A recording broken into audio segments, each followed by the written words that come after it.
Whoops. Here, I forgot to turn my lights on, everyone. So that's a good way to start. So, anyway, welcome everyone. I'm glad you're here to be with us today or whenever it is you're watching. And I'm excited to have my guest today is Brad Yates. And I'm going to read his biography for those of you who aren't as familiar with him. And Brad Yates is known internationally for his creative and often humorous use of emotional freedom techniques, also called tapping.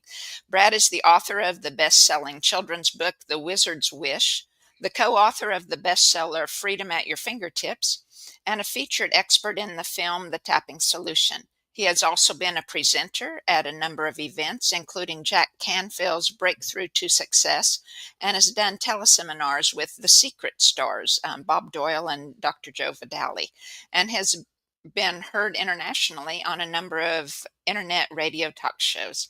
So Brad has over 1,200 videos on YouTube, and I have that link below, his YouTube channel, Tap with Brad. Many have been viewed over 50 million times. That's a lot. And more info is available at tapwithbrad.com, and that link's below also for those of you to check out. So, um, I always look over people's websites or social media and things um, to get my notes here to talk about. And I I really love Brad. Um, there was a quote of yours. You are a magnificent child of the universe, capable of extraordinary things. It's just that you have some old programming holding you back. So maybe we could start with how does tapping or EFT tap into clear those old programs out that are holding us back? Yeah, thanks, Carla. And thank you for having me on. I appreciate the opportunity to share this with your audience. So, EFT, emotional freedom techniques, or tapping, just for anyone who's not familiar with it, is based on acupuncture. So, it's a simple process of tapping with our fingertips on the same kind of points that would be used in acupuncture. And if you are new to it, I know it looks a little strange at first glance, but as we get into this, you'll see why it's so beneficial. Uh, the One of the main things that tapping does is it calms down the stress response. And when we are looking to make changes in our lives, then we often get a stress response. We often say, I want things to be different. I want to find that most extraordinary version of myself. I simply want to be able to acknowledge that I am in fact a magnificent child of the universe. But because of my programming, that may be uncomfortable. If I have, especially so many people have really crappy programming about how you're not worthy, you're no good, things like that. So if I even try to say an affirmation of I'm a magnificent child of the universe, part of me says, yeah, that feels nice, but a lot of me is like, who are you kidding? And that's a stress response in the body. And when we feel stress, we go into fight or flight. It may be full out panic, it may be just very subtle. But to whatever extent we're going into that, the prefrontal cortex, our rational mind, is downregulated. We think less clearly. We don't make the best choices. So the more we clear stress, the more creatively we can think. The more our cognitive functions are online. And so when we want to look at what am I capable of, what could I do, then the tapping calms down the fear and the stress that comes up when we look at making changes, because that stress will come up at such a subtle level we may not even be aware of how we're stopping ourselves from being the best version of ourselves.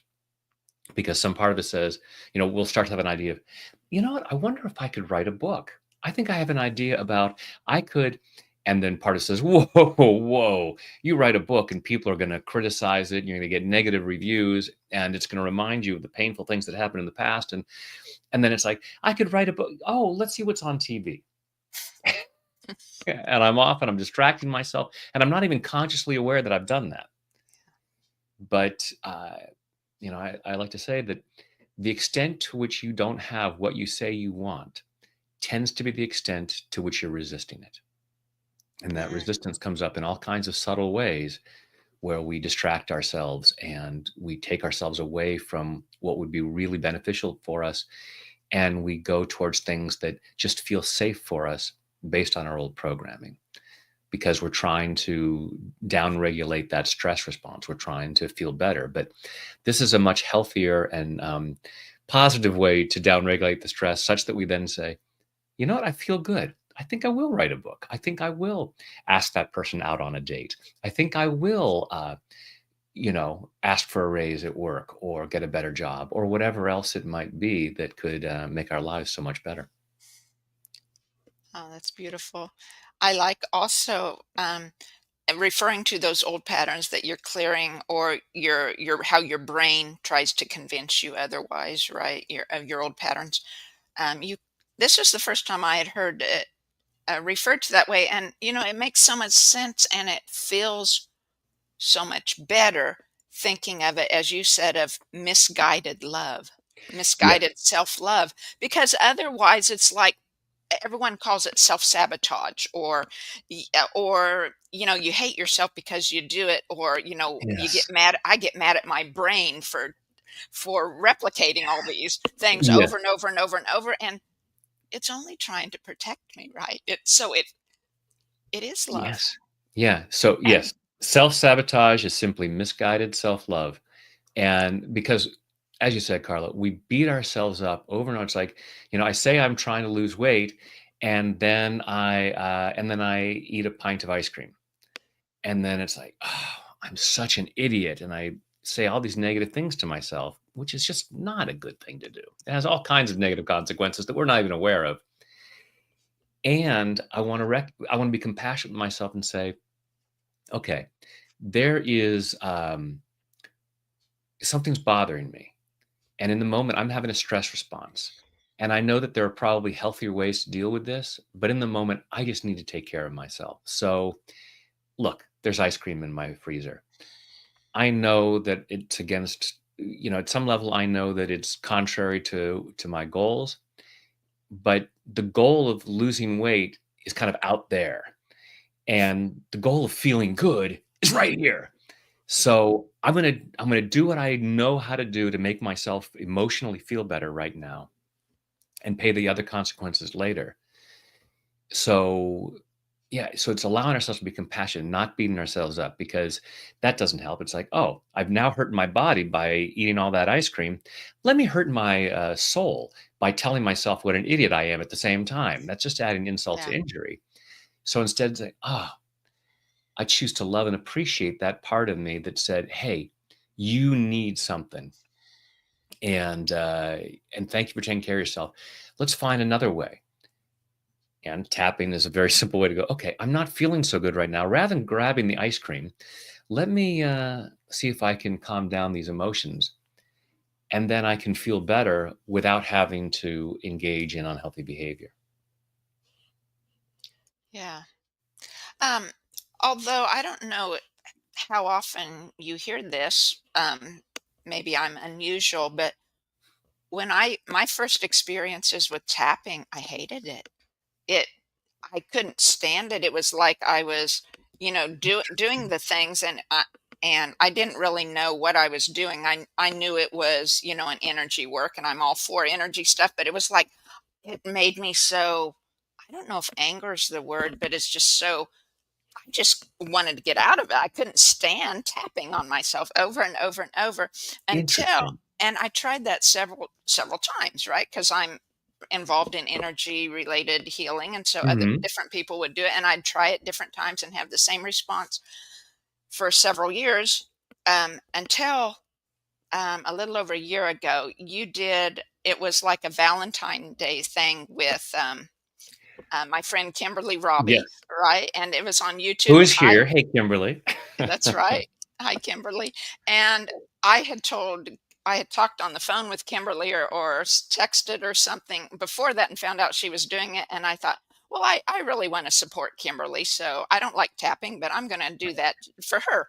What a good friend. And, and it's like, oh, oh my God. It was like, I was bawling all over, because you did this whole tapping. And that was the first time I so it was if by that time through the years of my healing, because I really didn't start my inner healing work until about 6 years ago, and it was like by that time, I guess a year ago, I had done enough healing where what needed to be touched was ready to heal Yeah. and willing to Yeah. put up with that discomfort to but otherwise it was um I couldn't handle it. I couldn't handle tapping. I haven't heard it quite that way, but yeah, a lot of people are resistant to it at first for a number of reasons. It may be that the tapping they find annoying. It may be that in general, with EFT, we generally start with whatever with the negative statement. So uh, even though I am mad at myself, and when we first say that to introduce this to someone, they might say, "Well, you can't talk about the negative. No, you have to always focus on the positive." And but what you resist persists. If I'm mad at myself, trying to avoid that and pretend that's not there doesn't help. It's like, if your dog poops on your carpet, you don't say, I'm just going to look at where the carpet is clean and I'm going to pretend and I'm just going to tell myself that my carpet is clean, because you're kidding yourself. One, part of your brain is very much focused on the poop. And two, if you don't pay attention to it, you're going to spread it around. You're going to step in it and spread it around.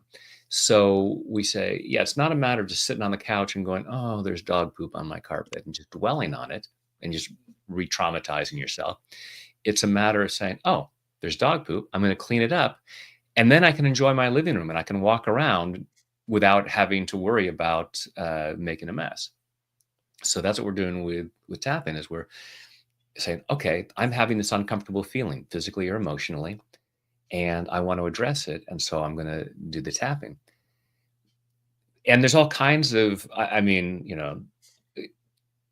a multitude of reasons why you might have had that initial reaction. It may have been a part that says, this could actually create some change that I'm not ready for. So I'm going to make this as uncomfortable as possible so that I don't do this. I see folks who say, they're resistant to it at first, or I'll see people who will say, I love tapping.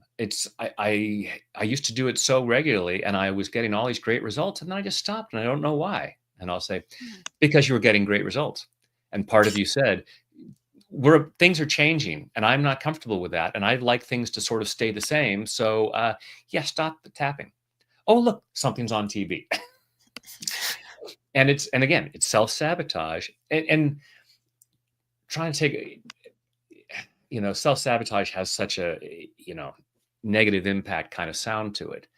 But it's, if we just take it, and it's like in a more gentle way of saying, it's uh, the self-sabotage is, it's moving myself away from what my higher self might really want. But again, it is misguided self-love of, I'm going to stop myself. If we didn't have this, why wouldn't we all eat a very healthy diet? Why wouldn't we all exercise? Why wouldn't we all spend, a certain amount of time each day educating ourselves and getting better and better?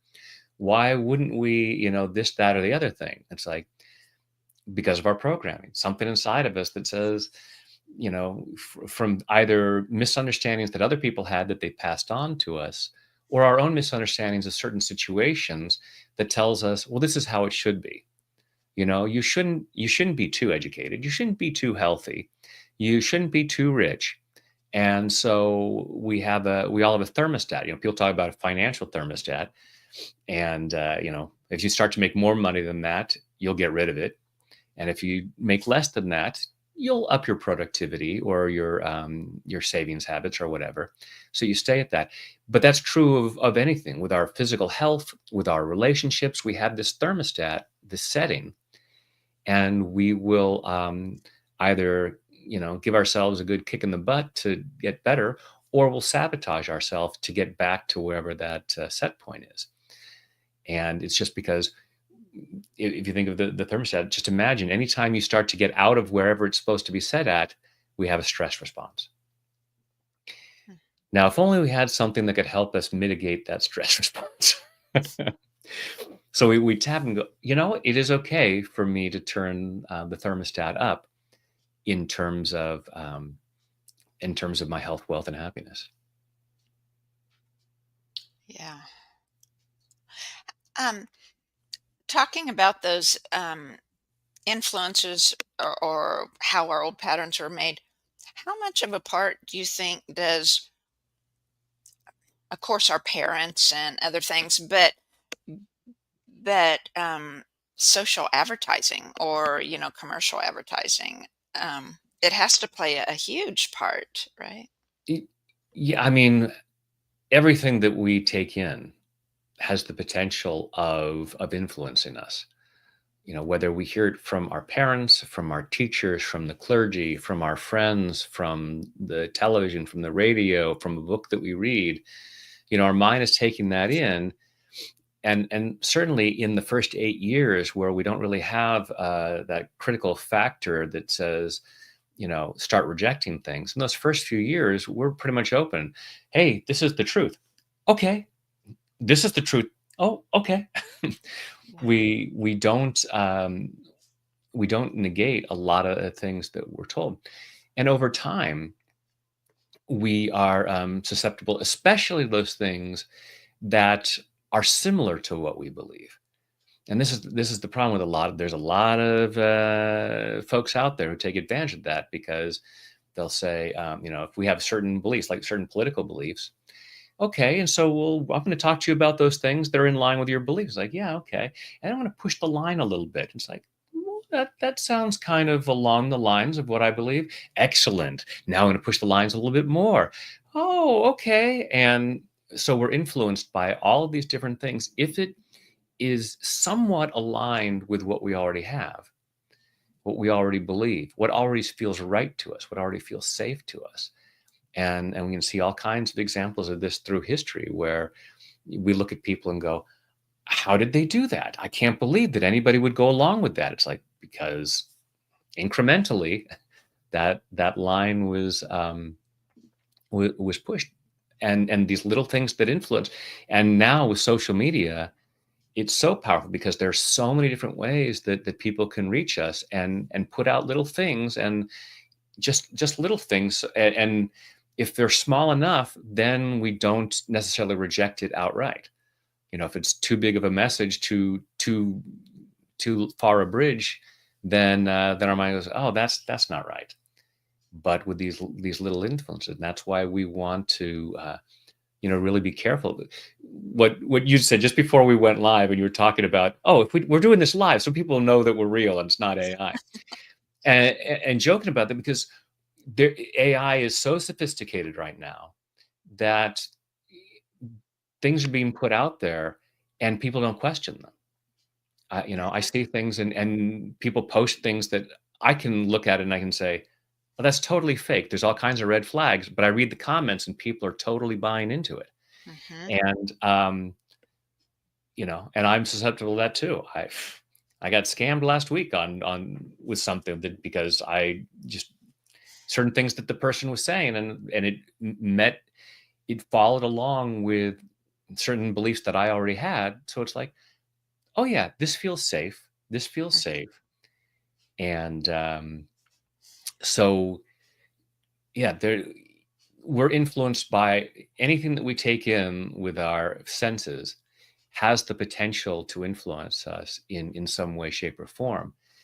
My One of my hopes is that with tapping, we get to the core of who we really are, which is peace and love and joy and gratitude.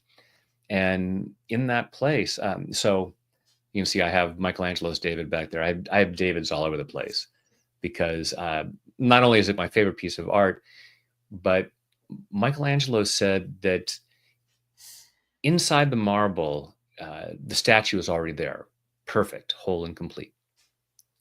And all I have to do is chip away what doesn't belong to reveal the masterpiece that's already inside. And to me, it's a perfect metaphor for what we're doing with tapping.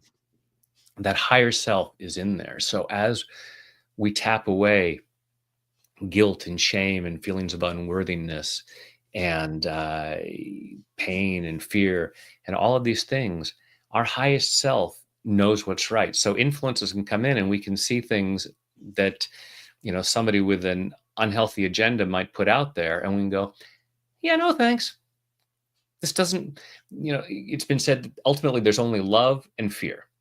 And what doesn't feel like love is fear. Mhm. So, and so much of the messaging out there is fear-based. And it's like, as we tap into our true self, that magnificent child of the universe, then that fear message comes and goes, yeah, I don't want to play. I'd rather go into peace and love and joy. And what really creates a world that works for everyone. Yeah. Yeah, I was just thinking while you talked, it's raising kids is always difficult, right? But especially with the messaging we were talking about, right? Or the AI or the Oh even yeah. not AI, but all the commercials and Yeah. um to be able to go back in time, or for those of you who still have young kids to do it currently, right? And be able to teach the kids critical thinking skills, or and but to be able to stay in that calm, right? To stay in that decision making instead of reactionary mode, and to help them work through the difficulties with by tapping, or any other energy thing that might be helpful, or whatever that and they could be grow up so much healthier. Amen. Amen, girl. That's why I wrote a children's book called The Wizard's Wish, was Yeah. to introduce tapping to kids. And I always tell parents, tap on yourself first before you work on a kid, because it doesn't you don't you want, as we're doing the tapping, we want to be free. So we want to help our children be free and be peaceful for their sake, as opposed to, my kid's driving me nuts, I need them to tap so that they're not driving me nuts. Like, I'm going to say that you might want to do some tapping on yourself first. And, the challenging thing is that, as parents, we can often be that unhealthy source. Even with all of the stuff that I know about how the mind works and healthy thoughts, I still look back at things that I said to my kids when they're younger and go, oh, oh, what was I thinking? Yeah. But we're human. We're human, and we have our own programming. We have our own beliefs, and hopefully, we're always continuing to evolve. Uh, but uh, it's looking at that. But then, as we to be able to teach our kids at a young age how to emotionally regulate and how to get free, such that they might be able to, maybe even early on, undo the negative programming that we might have inadvertently or deliberately, because we were having a bad day, said to them. Hmm. Yeah. Yeah, and that's why I got into energy work to start with. I do biofield tuning, Hmm. and it was like, well, first of all, it could heal myself. I recognized right away that it could heal me, but it was like, while I'm healing me, I can heal my kids. It's like, of all the junk Yeah, that yeah, yeah. Break the cycle. yes, yes, and my boys turned out good by all standards, except I know the emotional side that I had that they still carry, and it's like the world doesn't see that. Um, but yeah, but I can change them as I change me. Yeah. Yeah, and ultimately, because everything is energy, we're all connected. As we raise our vibration, we're naturally raising the vibration of the collective whole. Hmm. That's why just last week, working with folks about, because a lot of folks were saying, so many people are struggling right now. There's so much suffering in the world. What right do I have to feel good, to be happy, to have more money, to this or that? I should be suffering in solidarity with the world. It's like, no, no, that doesn't. That's like, if we're all in darkness and everybody's got a candle, and there's a lot of people with their candles have gone out. That's like saying, oh, you know what I should really do is put my candle out as well. It's like, no, Yeah. help the person who's stumbling in the dark, light the way for them, make your candle even brighter. you might be able to light their candle, or at least hold your candle up such that there's more light for them to see their way around. We Yeah. can't create more darkness to benefit anyone. We can't be poor enough to make anyone else wealthier. We can't be sick enough to make anyone else healthier. We can't be sad enough to make anyone else happier. So that's one of the beliefs that I've often tapped with on folks is, even though I don't think I should feel good when other people are suffering, if that was the case, since there's over 8 billion people on the planet, if we weren't allowed, if it was not natural for us to be able to feel good if one person is suffering, Disneyland would have to be shut down permanently because it's the happiest place on earth, and can't have that. So it's like, no, if there's low energy out there, I want to raise my energy up as much as possible. It's not that I'm happy about people suffering. I want to be as happy as possible to raise that up, and then I'm in a much better place to be able to lift them up as well. Absolutely. But it reminds me of when my kids were small, there was a book that one of them checked out numerous times from the library, The Giving Tree. And it was about a tree that, it gave its leaves, and then it gave its branch, and then it kept giving Yeah. through the years, and then it gave itself, because it could still be used as a chair. They let it get down. Yes. And this is a message that is often preached, not by churches, I don't mean that, but just Yes. by Yes. to be good, and help others with so much. But every time I read that to them, it's like I cried, because I had lived that life in a abusive marriage, and I died inside. Every Yeah. time I gave too much, I died inside. So I knew it was a bunch of bullshit, but I couldn't tell my kids that, Yeah. because I was still blaming myself. Like at that time, it was like, well, why were you different? Why couldn't Yeah. you keep giving, Yeah. type of thing. Yeah. But something inside me knew that that isn't right. It's Yeah. so interesting you bring that up, Carla, because it was just last week that I saw a post. Somebody has done a reframe on that called the non-codependent tree. Oh, good. And the boy says, I want this. She says, no, I already gave you this. What are you going to do for me? I'm happy to help you where I can, but I'm going to take care of myself first. And it was a brilliant, and, Yeah. Shel Silverstein is brilliant. He's written so many wonderful things. He's given a lot.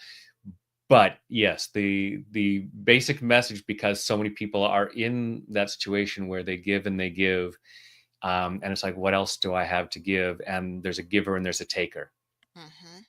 and and it's one thing at the very beginning when the boy is playing in the leaves, and it's a very symbiotic relationship, Hmm. and then it goes south. Yeah. Yeah. So and yeah, so it's if I don't know how you would even look it up, but you could Google it, the not codependent tree or something like that, and it's really a brilliant reframe on that. And again, all kudos to Shel. Thank you for all your wonderful Sure. work. But yes, there is a dark side to that classic. Yeah. Yeah. Well, and hopefully, Shell, is that his name? Shell Shel Silverstein. Silverstein. Yeah. Yeah. Hopefully he hadn't lived parts of that where he gave too much, so he just wasn't Yeah. aware of. I mean, Yeah. because there's many good things about giving, right? Absolutely. No, We give need it. to give. We need to give. Absolutely. Generosity is a wonderful thing to cultivate. It's the self-sacrificing, to the point of harm, of self-harm, that and again, this is a very powerful place for tapping, because you know e- even though I think I should just give and give, no matter how much it hurts me, I choose to love and accept myself. And we break that down because we have this program of that's what I'm supposed to do.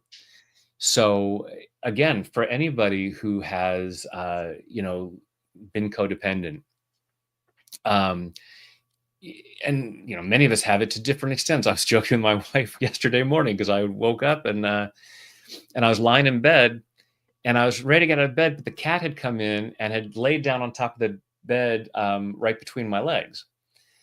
And so, and he's napping, and then it's like, I don't want to disturb him. It's like, but I want to get up and do things. And here I am being codependent with the cat. Um, so, you know, not major harm to me. There wasn't anything I was rushing to go do. It's not like I'm going to be late for a meeting or something like that. Um, but we have minutes have a lot of programming about put others first, put others first, Mhm. and there are places where that's noble and maybe appropriate. But I can't tell you the number of times in a tapping round where I've taken people through saying, "Yeah, have you ever noticed when you're on an airplane?" And they say, "Put the oxygen mask on your own face first." Mm. Mhm. It's not that airlines are just, trying to cultivate greed and selfishness. It's because if you don't put the oxygen mask on your own face first, then putting it on someone else's face first may be the last good thing you're ever able to do for them. Mhm. Yeah. It's like take care of yourself so that you can then take care of other people. But you cannot write a check to charity if you haven't made a deposit in your account first. So tapping is an act of self-love, and it allows us to clear the stress, because there may be part of us that says, if I don't give all my branches to the boy, then I'm a bad person or a bad tree or whatever we are. And it's like, even though I'm afraid of being a bad tree, and then we clear that and we start to go, oh, those are misunderstandings. Yeah, no, that's, I need to be able to take care of myself. And I need to, if we're going to cut a tree down to use the wood, we also have to plant other trees. We have to be taking care of, practicing that self-care so that it's sustainable, because that just, giving without that self-care is not sustainable. So, but again, that brings up a lot of stress for a lot of folks, because uh, maybe someone had a narcissistic parent who has always made them, take care of the, you're here for me. So, and all that programming. And so in getting established with that in the early ages, as we go through life, if we don't do that, it feels really uncomfortable, even though we might logically know, just like what you were saying, Carla, as you went through, it's like part of you knows it's BS, but the idea of not doing it is more painful. Yeah. Even though I know this is wrong, it feels less painful to keep doing this than to say no. And so tapping, it can be a very powerful way of calming down that stress response. And I can't say no. I can't say no. Oh, you know what? Oh, I have to say no. Oh, it is time for me to put my foot down. It is time for me to put the oxygen mask on my own face first. And for the highest good of all concerned. And I have this belief that one person's highest good never comes at the expense of another person's highest good. Absolutely.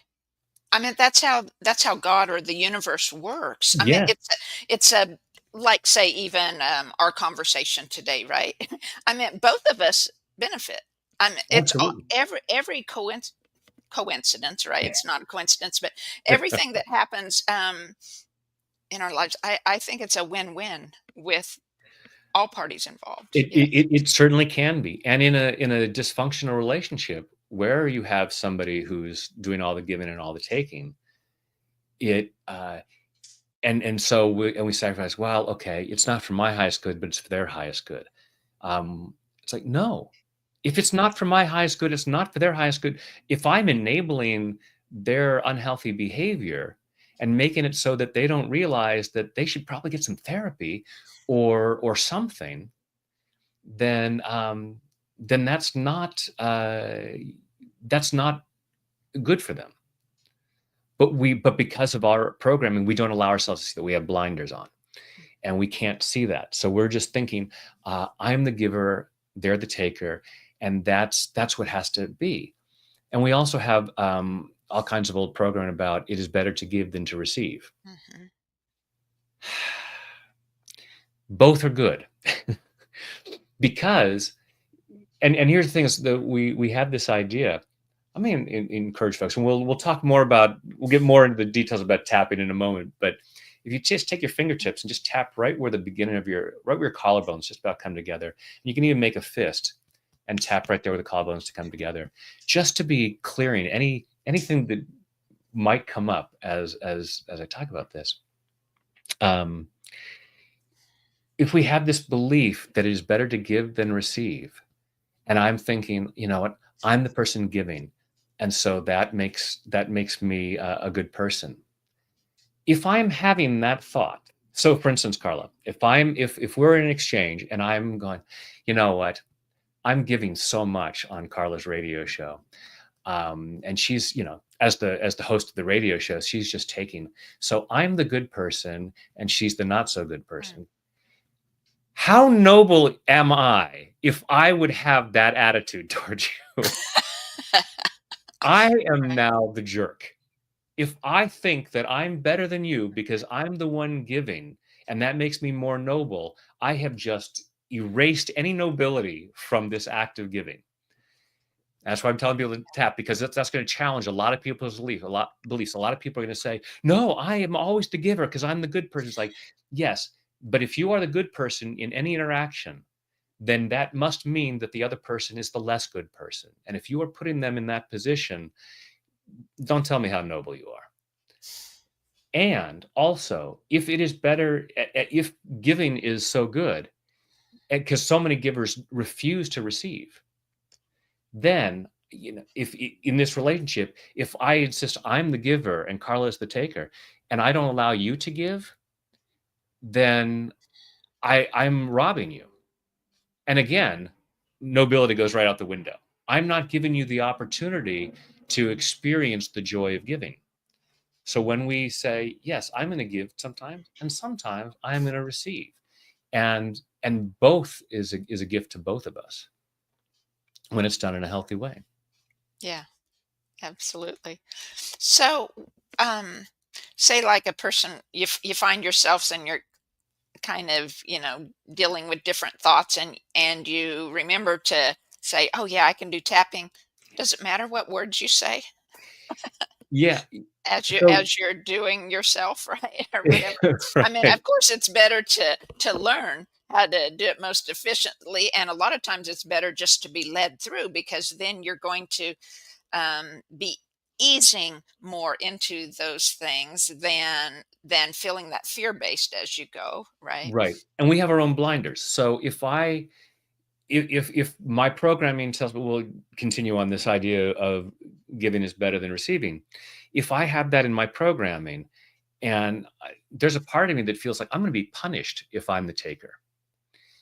So if it feels wrong, if there's a threat in part of my unconscious mind about it's not safe to receive because I should always be the giver, then and part of me says, I wonder if I should address that, and I'm going to tap. Part of me is going to say, I am not going to tell you the words that you need to know to be able to clear Uh, this. Why on earth, if there's a door between me and this kind of freedom, but part of me says, that's not freedom, that's hell, that's bad behavior, I'm not going to give myself the key to open that door. But somebody else who has some distance might be able to say, let me throw some words out for you. And that's what I hope to do with the 1,200 1,500 however many videos I have on YouTube now, is to make it easier for folks to come up with the words. However, you can't really get it wrong with tapping.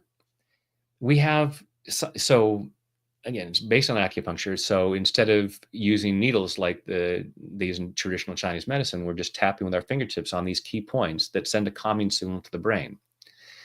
And we have a growing body of scientific research showing that it downregulates stress, it helps to boost our immune system, it supports positive gene expression. There are all kinds of benefits to it. So even if we just tap one point silently, that is benefiting us. That is lowering stress. And most of us have chronic levels of stress that we're not even aware of, especially because most of us are walking around with a cell phone that's constantly saying, hey, here's something else to be upset about. It has nothing to do with you, but be upset about it. And so we're carrying stress about things that we can't do anything about. But we can lower our stress response, recognizing I don't need to feel stress about this. This is not helpful. I can let that go. So just tapping silently, and that's why I recommend it on a daily basis. It's like energy hygiene. We have physical hygiene, like brushing our teeth, taking a shower. Most of us do it on a daily basis, whether we need it or not. We don't wait until someone's holding their nose around us and then say, "That's right, I haven't taken a shower in a week. I should probably do that." But most of us don't have any kind of healthy protocol for managing our stress. A number of people have some very unhealthy protocols for managing stress, and it isn't really effective because it adds stress in other kinds of ways. But to do it as a healthy way, because if we don't shower for a while, people are going to hold their nose around us. The moment at which we realize, oh, I haven't managed my stress in a while, we've already been making bad choices that are having negative consequences. And it may be a while before we recognize, and by the time we recognize, like, oh crap, I should have taken an energy shower like a week or two ago. So don't worry about the words and the basic version of EFT. So if it's okay, Carl, let me just tell folks the basic version. So for anyone who might be watching, who might be new to tapping, what we do is we generally start with what we're aware of is bothering us. So if I'm feeling afraid, like I've got a report due tomorrow, and I'm afraid that I'm not going to do a good job on it, and I'll get a bad grade on it, I'll get fired, whatever it's for. And so I'll say, okay, on a scale of 0 to 10, how afraid am I? It's an 8. This is a pretty important report. What is the physical sensation? How do I know that it's an 8? Oh, I just feel this knot in my stomach, or I feel this tension in my shoulders. Great. Okay. I have this fear. It's at an 8. So I would start by you take your fingertips of your index and middle finger and gently tap on the edge of your opposite hand. And the meridians that are used in acupuncture run up and down both sides of the body. So when we're doing tapping, we can tap with either side or tap both sides at the same time. Just for the sake of demonstration, I'm going to say use your dominant hand. So we gently tap with our dominant hand on the opposite side and say, even though I feel this fear, I choose to love and accept myself. And we're saying this statement of self-acceptance because most of the time when something's going on, we have been programmed to use that 4-letter F word. Fine. I'm fine. I'm fine. Don't trust a woman that says yeah. Yeah. It's so obvious that you're feeling fine. Yes, the way you're yelling at everybody, obviously you're really fine. So basically what we're saying is, even though I'm not fine, I still choose to love and accept myself. I'm accepting myself even though I'm admitting that I'm not fine, because we are told, tell people you're fine no matter what. Because what we resist persists. If I insist that I'm fine, I'm insisting on leaving the dog poop on the carpet. So it's like, even though there's dog poop on the carpet, I choose to love and accept myself. So we'll say that 3 times, and then we'll go through these points. So right at the beginning of either eyebrow, and we gently tap these points generally between 5 and 10 times. And then we'll say this fear. We'll repeat whatever the phrase is. And it could be just this fear, or this fear about this report, this fear that I'll get fired if I don't do a good job on it. There's different wording that we can use, and we can play around with it, but don't worry about it. I'm just saying, don't feel like you have to be stuck with that particular wording. So we take that phrase, and in the basic version of EFT, repeat this fear. We follow our eyebrow out to the side of our eye, right there at the corner of the eye socket. This fear. Right under the middle of the eye, just above the cheek, this fear. Right under your nose, this fear. Right below your lower lip, just above your chin, this fear. Again, where your collarbones just about come together, and you can make that fist, this fear. The next point is about 4 inches below your armpit, right about bra strap level, and I'm sure even the guys can figure out where that is. This fear. And then finally, the top of your head. So with all of your fingertips tapping around the crown of your head, this fear. And we take a deep breath and check again. I'm thinking about this report that's due tomorrow and saying, okay, it's maybe down to a 6. It might go from an 8 to a 0 like that. That sometimes happens. Not it's not the norm, but it does happen often enough. It might, go from an 8 down to a 6 to a 4 to a 2. It might go just down to a 7.75. But even at 7.75, that's a little bit of stress, less stress in the body, and the stress, pumps cortisol through our body that has all kinds of unfortunate consequences. It downregulates our immune system. It limits our digestive system. There are all kinds of things about that we don't want to encourage. So any little bit of relief that I get is healthier for my body. And again, because stress takes us out of our prefrontal cortex, any little bit of stress that I reduce allows me to have better cognitive functioning. So even if it's just a little bit, and we may not, sometimes we're not even aware of it. Tapping, sometimes it's like a painkiller. I'll do some tapping and my fear that was at an 8 will drop. And it's like, okay, that definitely helps me feel better. Sometimes tapping is more like a vitamin, a supplement that we might take that we know from the research. And if we've taken it long enough, we know we feel better because we take it. But no one takes a vitamin and instantly says, I feel so much better right now. So that's the way it is with tapping. Sometimes the effects, there are positive benefits happening. We have the science showing this. And those of us who do it regularly just know the cumulative effect. So we're getting benefits even if we're just doing some tapping. And there are the rare times where I might be tapping on this fear and it goes from an 8 to a 9. It's like, what's going on? It's not the tapping has made it worse. If you would imagine you've got company coming over and you want to clean up your living room, and it's like, scale of 0 to 10, how dirty is my living room? It's only a 2 out of 10, but I really want to impress these people, so I'm going to go and I'm straightening out. And as I'm cleaning up the living room, I find there's dirty laundry under the sofa that I hadn't seen. Now, on a scale of 0 to 10, my living room is at a 6 out of 10 as to how dirty it is. I wouldn't say, cleaning my room made my living room dirtier. It's not the cleaning that made it dirty. It's just that in the process, I've now seen something I didn't see. So as I'm tapping on this fear about this report, I may suddenly feel more fear. The tapping hasn't done it, but because I'm paying attention, I'm thinking about this report. And it's often like we're peeling the layers of the onion. So as we're tapping and thinking about this, I may become aware of something I hadn't thought of before. And I may be suddenly thinking about, oh, right. And my wife's my wife has a contract job and the contract job ends next week.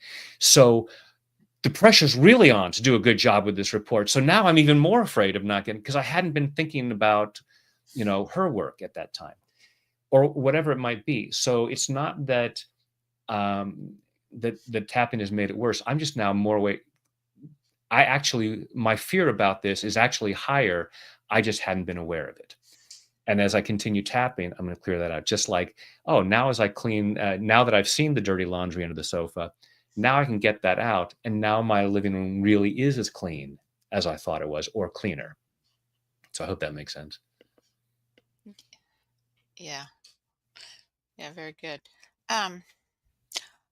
One thing I've kind of wondered, what I've noticed, and I don't know if you have too, but so like I do biofield tuning, but I notice it on myself especially, but I notice it on other people too. So say if you're whatever modality you're used to doing most, and you do that, and then you do a different modality that approaches things from a different angle, and it's like then you go back to the first and things move faster, right? It's like they all work together Yes. in shifting the patterns because it's a different thing. I noticed that a lot. Like I use tapping as my second go-to, Yeah. right? So I do the biofield regularly, and then I fill in with tapping, or I also fill in with Psych K Okay. Yeah.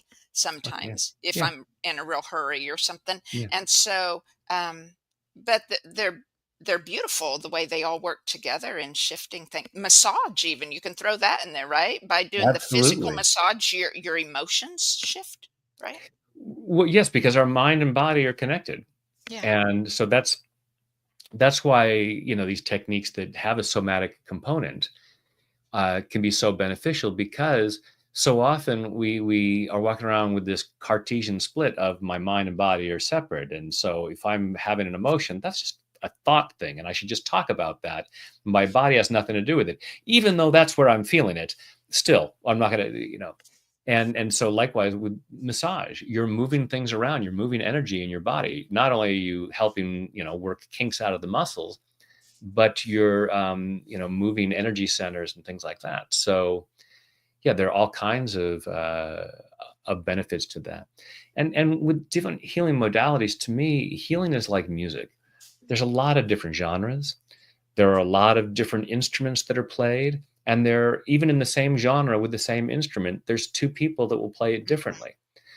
So, and people get very attached to their modality, and say, "Oh, this is the best." uh, and how they do it. Even they'll look at someone else and say, "Oh, they're doing it wrong." And to me, that's like Keith Richards saying Eric Clapton plays the guitar wrong. Well, no, he plays it differently. And some people are going to be bigger fans of Eric Clapton. Some people are going to be bigger fans of the Rolling Stones. And it's not that one's right. So it's having these different things.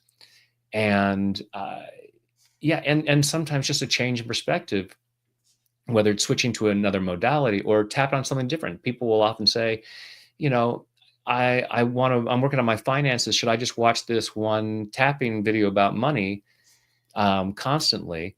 And I'll say, switch it up, because everything's interrelated.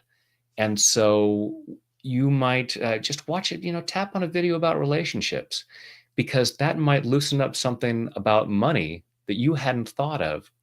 When you come back to working on money, it's like, oh, things seem different. So yeah, like you were saying, Carla, about changing up modalities and getting out of a habit.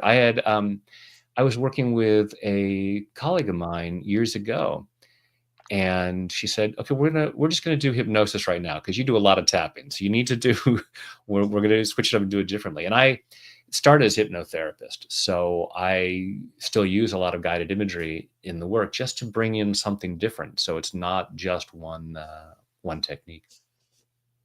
Yeah. Yeah, I find hypnosis very helpful too. Yeah. They're all good. Right. And they're going to be great.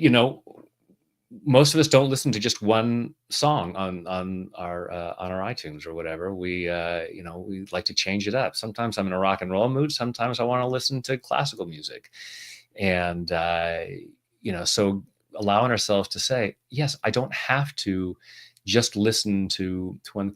I don't have to just listen to even in a particular modality, one practitioner.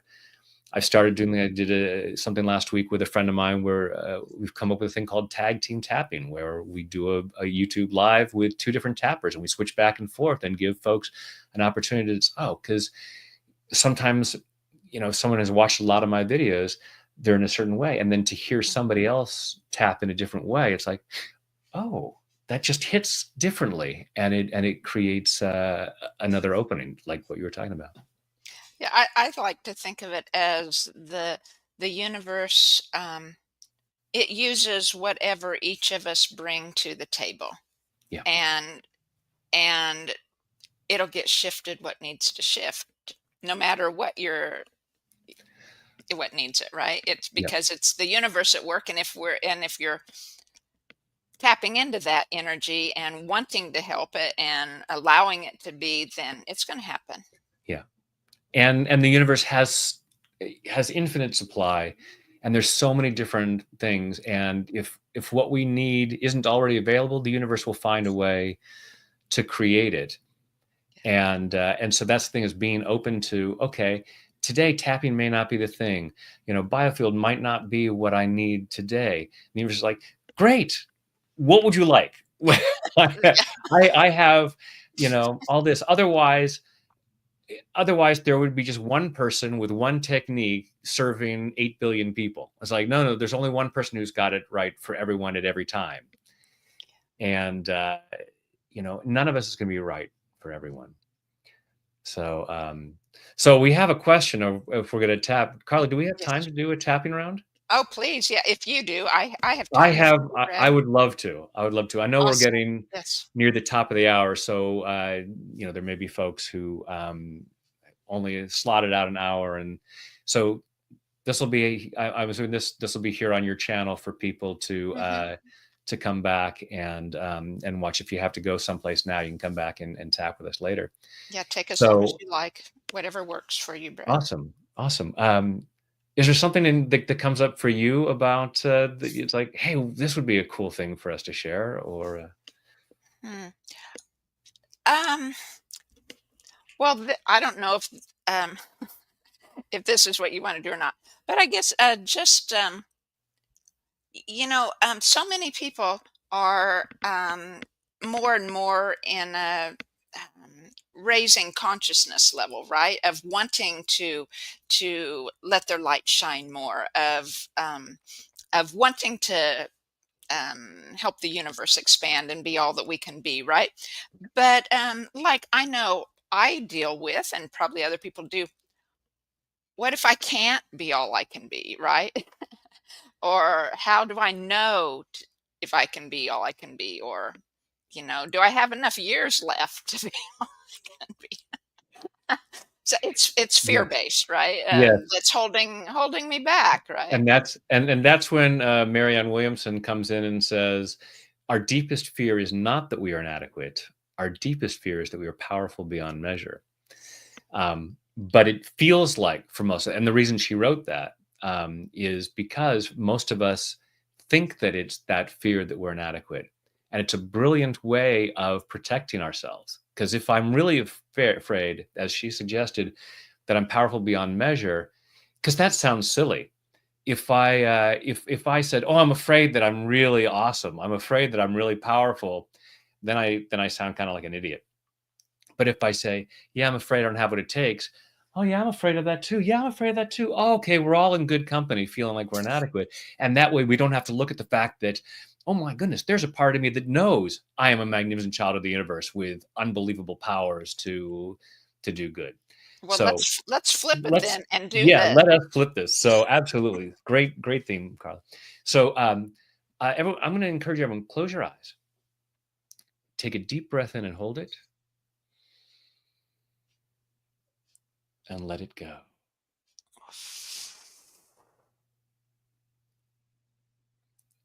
Just breathing comfortably with your eyes closed.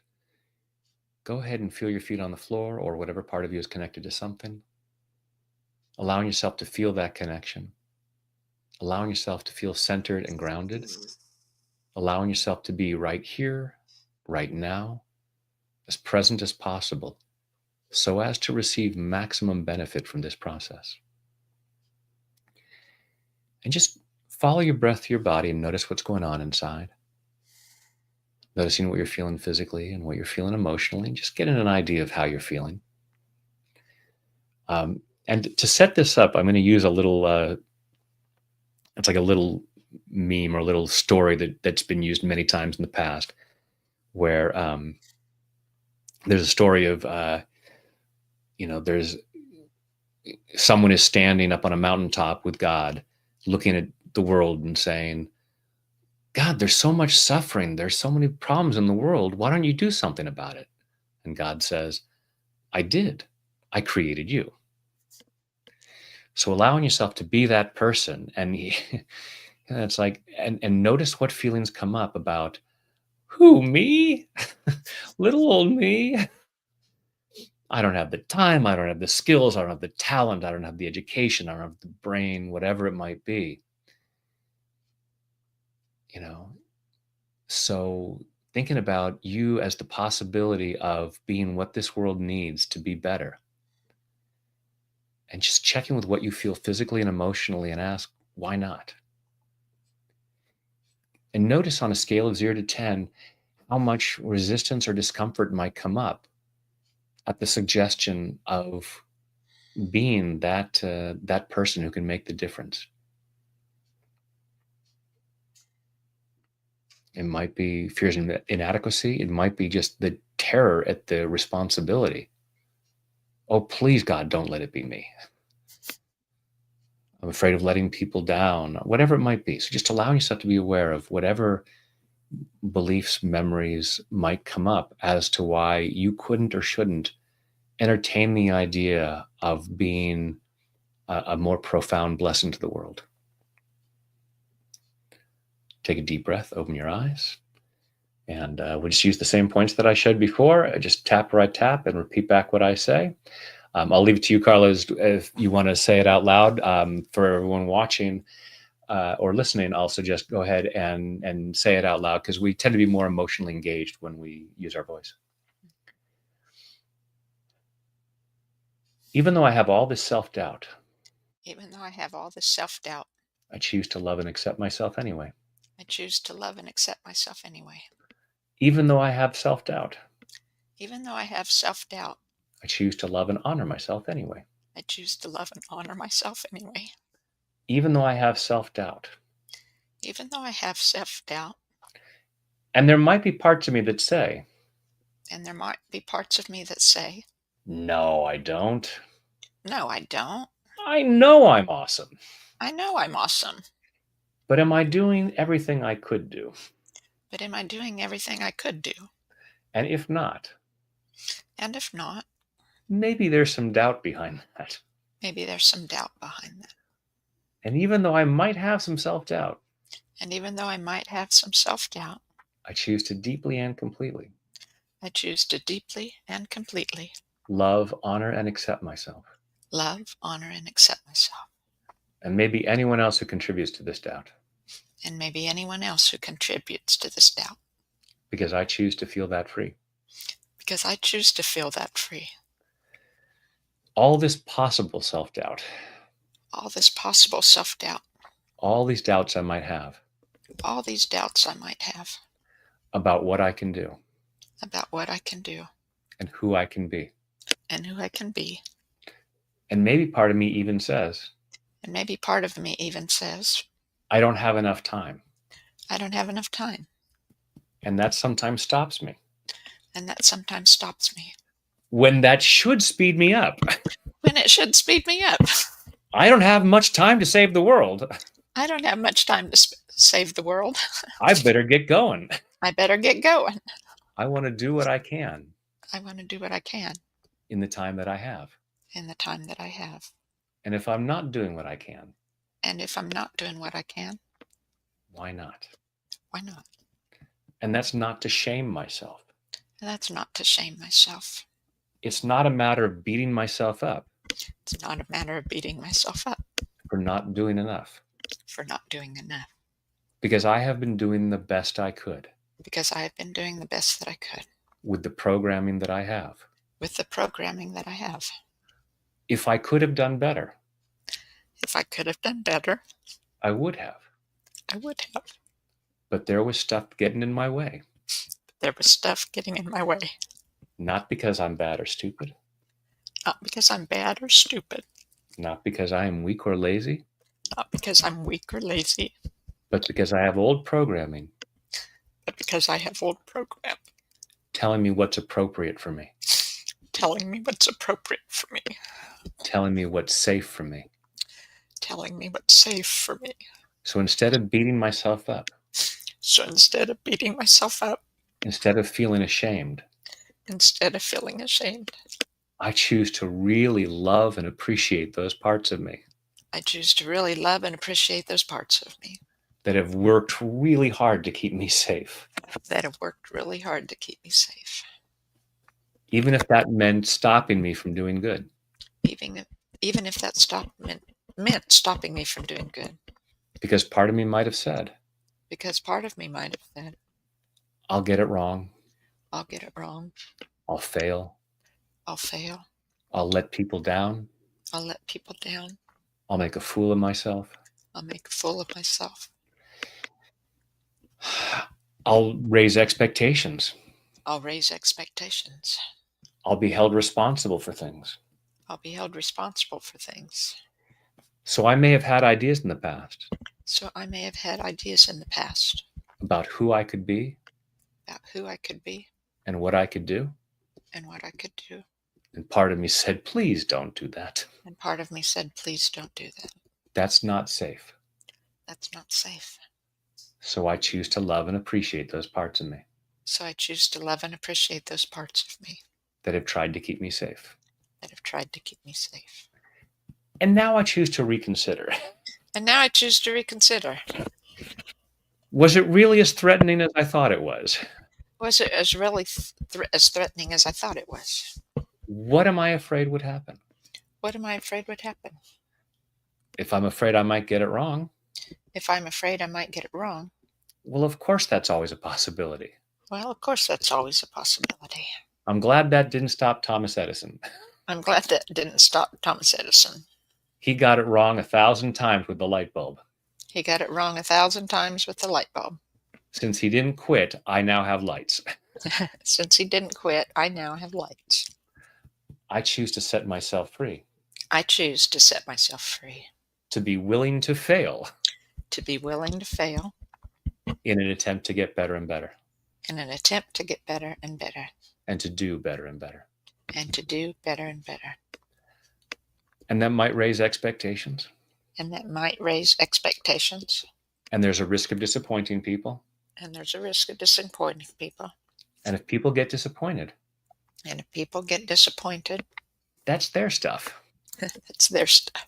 And Brad has videos for tapping that away. And Brad has videos for tapping that away too. So they can go watch those videos. So they can go watch those videos. And I'm giving myself the freedom And I'm giving myself the freedom to be who I can be. to be who I can be. Not out of obligation, Not out of obligation.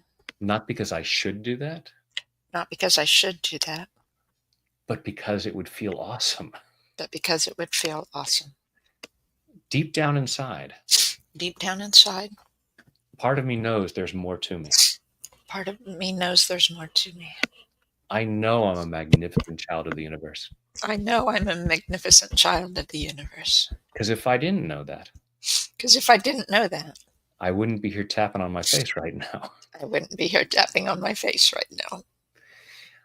I choose to love and appreciate those parts of me I choose to love and appreciate those parts of me that have convinced me that I'm not all that that have convinced me that I'm not all that because of old programming because of old programming and because it felt safer to believe that. and because it felt safer to believe that. If I acknowledge I'm awesome, If I acknowledge I'm awesome, there's responsibilities. there's responsibilities. As Spider-Man taught us, As Spidey taught us, with great power comes great responsibility. with great power comes great responsibility. It also brings other consequences. It also brings other consequences. People will think I'm arrogant, People will think I'm arrogant, but that would be a misunderstanding. but that would be a misunderstanding. If I say I'm more awesome than you, If I say I'm more awesome than you, then that's arrogance. then that's arrogance. And that comes from a misunderstanding. And that comes from a misunderstanding. Because if I don't acknowledge your awesomeness, Because if I don't acknowledge your awesomeness, I'm not really acknowledging mine. I'm not really acknowledging mine. I'm trying to con myself. I'm trying to con myself. I'm acknowledging our universal awesomeness. I'm acknowledging our universal awesomeness. And I'm clearing what gets in the way And I'm clearing what gets in the way so that I can share this awesomeness with the world. so that I can share this awesomeness with the world. And not only is that a good thing to do, And not only is that a good thing to do, but it also feels awesome. but it also feels awesome. So I'm releasing those doubts. So I'm releasing those doubts. All these doubts about how awesome I am. All these doubts about how awesome I am. All these doubts about what I can do. All these doubts about what I can do. Any little bit that I do is good. Any little bit that I do is good. I can even say it's enough. I can even say it's enough. And maybe I can still do more, And maybe I can still do more, but I can feel good about whatever I'm doing. but I can feel good about whatever I'm doing. So I'm clearing the reasons why I can't. So I'm clearing the reasons why I can't. Clearing this self-doubt. Clearing the self-doubt. clearing it at a cellular level, clearing it at a cellular level, clearing the fear of not having this self-doubt, clearing the fear of not having this self-doubt, and all the opportunities that come with that freedom. and all the opportunities that come with that freedom. I'm releasing these fears, I'm releasing these fears, releasing them all the way back through my past, releasing them all the way back from my past, acknowledging my awesomeness, acknowledging my awesomeness, and sharing that in body, mind, and spirit. and sharing that in body, mind, and spirit. And take a deep breath.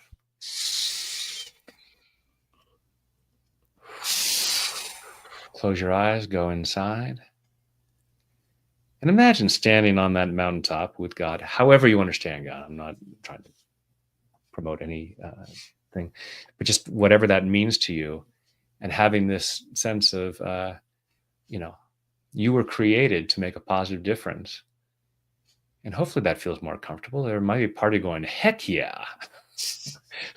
Well, obviously.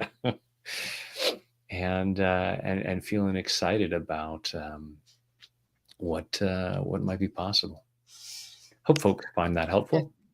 Yeah, beautiful. Awesome. The world can use it. That is why I do what I do, Carla. It's like I sometimes say when I play with different job titles, and one of them is gift unwrapper. And I look at Michelangelo. He said he chipped away the marble that hid the masterpieces. He was a gift unwrapper, and each of us has gifts and talents to share with the world, and the world could really use those gifts. So if there's stuff keeping that stuff encased and hidden, I feel that's my job, is to help people clear that, so that I've often said to people when I'm tapping, I'm not doing this for you. I'm doing this for all of the people that you could be making a difference for, that you're not free enough to do that yet. Yeah, beautiful. So thank you, Brad. Thank you, Kimberly. Nice comments in there. Yeah, it's we, and I actually have a tapping video taking people through the that quote from Marianne Williamson from A Return to Love about our deepest fear, and really just looking at it is scary if we really allow ourselves to acknowledge the magnificent child of universe that we are, and how powerful we really can be. Depending on our programming, it can scare the bejeebers out of us. Move through that fear, please don't back off from because other people will then step in with less healthy ideals or I don't even call them ideals, a less healthy agenda. And if you imagine a boat with a steering wheel, a ship, and if we are holding ourselves back from guiding the ship in a healthy way, somebody with less healthy intentions is going to step up and take it in another direction. So so we want to be so healthy that it's contagious to that person. They're like, oh no, you're right, that's a much better direction, thank you. Because ultimately we all have that inside of us. There's a part of us that wants to find that better way, and due to our programming, we get distracted and taken in the wrong direction. So this helps us get back and clear away what isn't love, and get back to that place where we want to create the best world possible and have the best experience of it possible. Yeah. So, Brad, beside all your YouTube videos, what other offerings or programs, things, if people were interested, how could they gain from all your knowledge? Or Thank you, Carla. There's if you go to my website, tapwithbrad.com, that's where you'll find all the resources. I do private coaching, group coaching. I have online programs.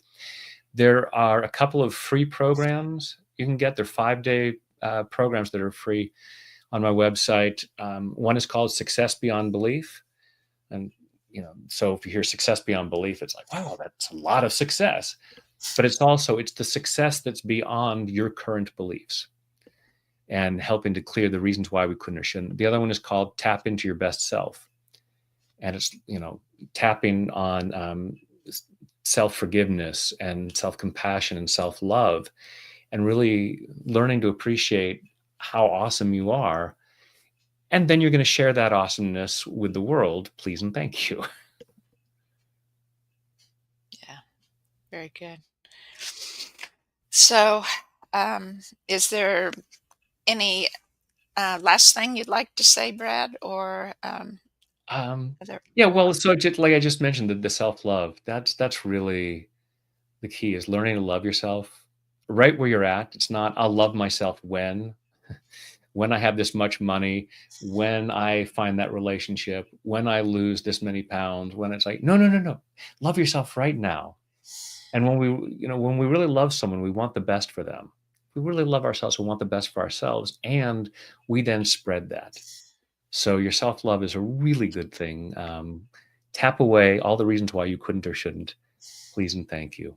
And and the final thing is just thank you, Carla, for this sharing your platform with me, and this opportunity to share this work with folks who may not be aware of it, and even to take folks who are aware of it through some tapping that hopefully they'll find beneficial. Yeah. Oh, you bet. And thank you so much, Brad. I really appreciate you being here today. And thank you, everyone who watched live and all of you who are watching the replay. Um, just thanks. And thanks to the universe. All right. So it's awesome. So with that, we'll end for today. Bye, everyone.